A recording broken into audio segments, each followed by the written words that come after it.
Why is Labor running dry then, Ed Cusick, on prosecuting a case against the government of paying people smugglers? It dominated question time on Monday and no questions on Tuesday. What's changed? Oh, I don't believe that's the case whatsoever. We've been making the case today as well. Penny Wong has been out in media raising the very legitimate point, and the point that I would absolutely put here is, why is it that we had 1 week of flat-out denial about these payments, and then the next week everyone walking away from the denial?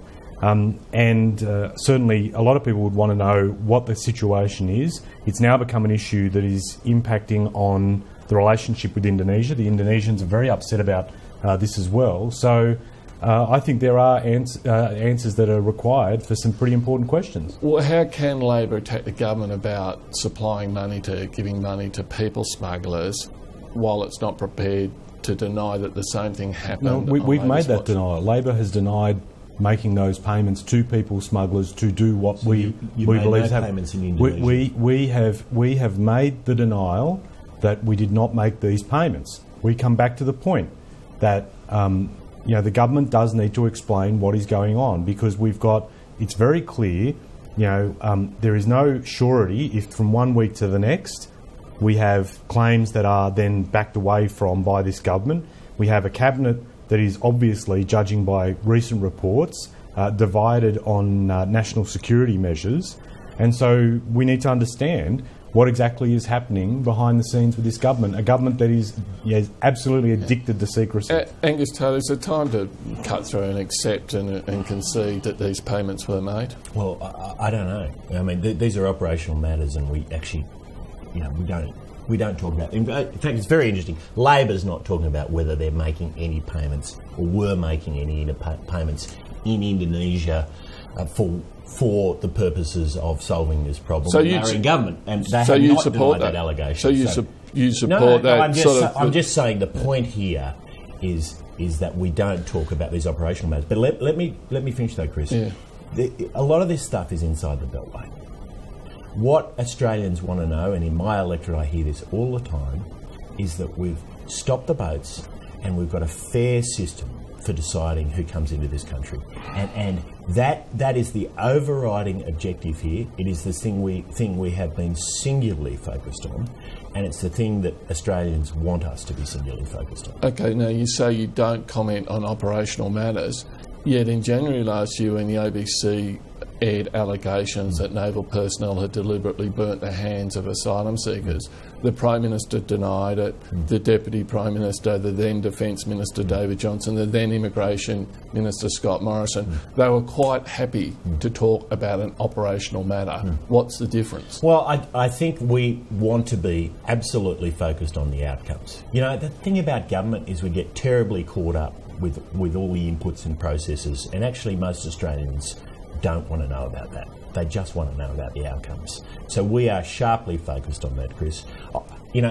Even not that I would ever comment on operational matters, but I actually don't know. I don't know anything about the operations. And you're happy not to know? As a backbencher, I think it's quite appropriate that I don't know.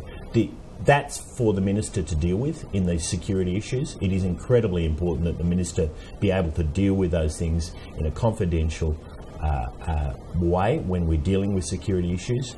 Our focus needs to be on the outcomes, and the outcomes have been good, in contrast to what we saw before the election, where we had 1,100 people dying at sea, 50,000 people arriving in Australia. There's 689 after you guys voted down Malaysia. And Ed Cusick, though, that point, though, that what people care about is the boat stopping, does it really matter if what the government is doing is effective?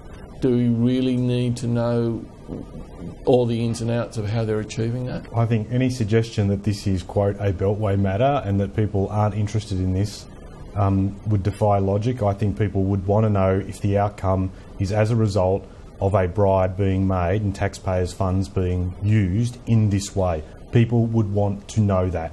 And I certainly think that, as I said before, there are questions that do need to be answered and they're not. The government's very quick to crow about things that they believe are successes, but they're always shutting down when things go wrong on their watch on this issue, be it the way that the centres are being managed or the way that this type of situation is being managed. they all mysteriously become, well, they get shrouded by this, label, operational matters, and are not to be discussed. And but Bill Shorten was quoting the same thing yesterday. It was an operational matter. Well, or a security issue. matter. Let's get to the bottom of that. So, if it involves ASIS, I think there is a understanding, across a lot of parties that ASIS itself and what they do, particularly in terms of their specific actions, you'll be very careful about.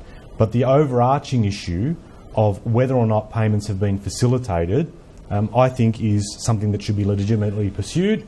And the other thing is too, I think this government, if I can say, claims way too much credit in terms of this whole issue of the boat arrivals.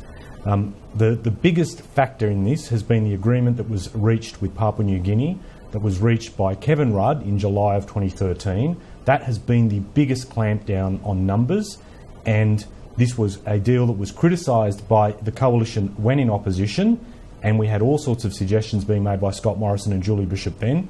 I think one of the big mistakes we make, particularly from a Labor Party, is that we see too much and do not make the point enough that this agreement with Papua New Guinea is singularly the biggest impact on this issue, and it was an agreement that was criticised and opposed and resisted by the coalition. It's great to see you talking about outcomes, but let me tell you, I guess I look at the scoreboard, and when Labor got into government, the boat started, and when Labor got out of government, the boat stopped. Mm-hmm. It's pretty simple. Sure, let's talk about it along the way. I'm more than happy. What happened on Malaysia? What we haven't got clear yet, and I still don't quite understand from your answers what the answer to this is, did Labor make payments inside Indonesia to people smugglers and others? I just said, I'm going to say it super slow. We can slow down the camera. Labor has not made payments to people smugglers. You're interested in the Google Map coordinates, but I'm telling you that is what my understanding is. So not through ASIS, not through anyone, not to...